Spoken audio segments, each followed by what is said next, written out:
ఆంధ్రప్రదేశ్ రాష్ట్రంలో మహిళలు ఇకపై కేవలం ఇంటికే పరిమితం కాకుండా తమ సొంత కాళ్లపై నిలబడి విజయవంతమైన పారిశ్రామికవేత్తలుగా ఎదిగేందుకు కూటమి ప్రభుత్వం ఒక విప్లవాత్మక అడుగు వేసింది. రాష్ట్రంలోని లక్షలాది మంది మహిళల కలలను సాకారం చేసేలా వారి ఆర్థిక ఎదుగుదలకు బాటలు వేస్తూ భారీ రుణ సాయాన్ని ప్రకటించింది. డ్వాక్రా మహిళల ఆశలకు ఆకాశమే అద్దుగా మార్చేలా ప్రభుత్వం తీసుకున్న ఈ నిర్ణయం ఇప్పుడు రాష్ట్ర వ్యాప్తంగా పెను సంచలనంగా మారింది. రాష్ట్రంలోని డ్వాక్రా సంఘాల మహిళలు తామెంచుకున్న రంగాలలో పెట్టుబడులు పెట్టుకోవడానికి గతంలో ఉన్న ₹1,00,000 ఆర్థిక సాయాన్ని ప్రభుత్వం ఇప్పుడు ఏకంగా ₹2,00,000కు పెంచింది. పారిశ్రామికవేత్తలుగా రాణించాలనుకునే మహిళలకు అండగా నిలవాలనే లక్ష్యంగా ఈ నిర్ణయం తీసుకున్నారు. స్త్రీనిధి పథకం కింద ఎటువంటి షూరిటీ లేకుండానే ఒక్కో సభ్యురాలికి గరిష్టంగా 11% వడ్డీతో ఈ ₹2,00,000 రుణాన్ని ప్రభుత్వం అందిస్తోంది.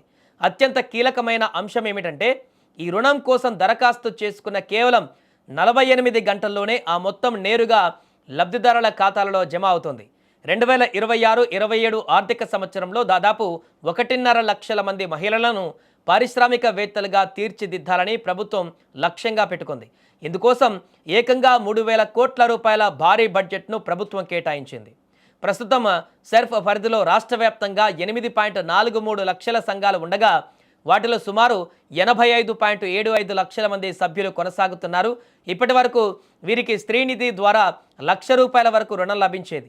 అయితే కొత్తగా వ్యాపారం ప్రారంభించాలనుకున్న ఔత్సాహికులకు అదనంగా మరో 2 లక్షలు కలిపి మొత్తం ₹3,00,000 వరకు వ్యక్తిగత రుణం అందించాలని ప్రభుత్వం నిర్ణయించింది.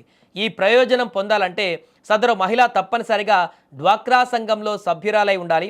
అంతేకాకుండా గతంలో తీసుకున్న రుణాలను వాయిదాలను ఎటువంటి బకాయిలు లేకుండా సక్రమంగా చెల్లించిన వారికి మాత్రమే ఈ అదనపు రుణ సదుపాయం కల్పిస్తారు. ఇక మరోవైపు సామాజికంగా వెనుకబడిన ఎస్సీ/ఎస్టీ మహిళలకు ప్రభుత్వం మరింత వెసులుబాటు కల్పించింది. దళిత గిరిజన మహిళా పారిశ్రామికవేత్తలను ప్రోత్సహించేందుకు ఉన్నతి పథకం కింద మరో ₹1,00,000 అదనపు రుణాన్ని ఎటువంటి వడ్డీ లేకుండా అందించనున్నారు. దీనివల్ల ఈ వర్గాల మహిళలకు మొత్తం ₹4,00,000 వరకు భారీ ఆర్థిక సాయం అందుతుంది. దీనికి తోడు కమ్యూనిటీ ఇన్వెస్ట్మెంట్ ఫండ్ ద్వారా అన్ని వర్గాల మహిళలకు మరో ₹1,00,000 అదనపు రుణం అందేటువంటి అవకాశం కూడా ఉంది. ఈ పథకాలన్నీ సమర్థవంతంగా అమలు చేసేందుకు ప్రభుత్వం పక్కా ప్రణాళికతో ముందుకు వెళ్తుంది.